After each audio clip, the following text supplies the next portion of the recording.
நண்பர்களே 5-6 நாளாக ஒழுங்காக வீடியோ போடவே முடிய மாட்டேங்குது. ஏன்னா கோவில் திருவிழா, ரேடியோ சவுண்டு அது இதுவுமா இருக்கிறனால வீடியோஸ் ஒழுங்காக போட முடியலை. யாரெல்லாம் மிஸ் பண்ணுறீங்கன்னு கமெண்ட்டில் சொல்லுங்கள் சரியா. பொங்கல் அன்னத்தை நடந்த மினிவிலாக இந்த வீடியோவில் பார்க்கலாம். காலையில் எழும்பி சீக்கிரமாக வீட்டில் பொங்கலை முடிச்சுட்டு கோயிலுக்கு போயிட்டு சாமி கும்பிட்றதுக்காக சாமி கும்பிட்டுட்டு முடிச்சுட்டு மத்தியான சாப்பாடு அங்கேயே முடிச்சாச்சு. கோயிலே 5 நாளும் சாப்பாடு முடிச்சிருவோம். வீட்டில் பெரிய அளவு வேலை இருக்காது. கிளம்பி போகிறது வாரது கிளம்பி போகிறது வாரது அப்படிங்கிற மாதிரி தான் இருக்குது. அப்புறம் சாயந்தரம் பஜனையை தொடர்ந்து மகர விளக்கு பூஜை, சாமிக்கு மகர விளக்கு காட்டி பூஜை பண்ணியிருந்தாங்க.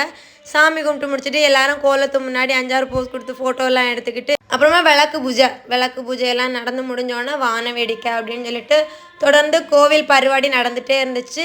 அப்படியே நைட்டு சாப்பாடும் அங்கேயே முடிஞ்சிருச்சு. நைட்டு சாம்பார் சாதம் தான் வச்சுருந்தாவ.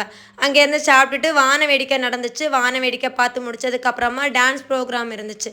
பரதநாட்டியம், வெஸ்டர்ன் அப்படின்னு நிறைய டான்ஸ் எல்லாம் ஆடிருந்தாங்க. நான் பெரிய அளவு டான்ஸ் எல்லாம் கவர் பண்ணலை. ஏன்னா காப்பிரைட் இஷ்யூன்னு ஒரு ப்ராப்ளம் இருக்குது பார்த்தீங்களா, அதனால தான். அப்படியே 2வது நாள் திருவிழாவும் சூப்பராக முடிஞ்சிருச்சு. இதை லாங் வீடியோவாக ஷேர் பண்ணுறேன், கண்டிப்பாக பாருங்கள் சரியா. வீடியோஸ் லைக் பண்ணிடுங்க.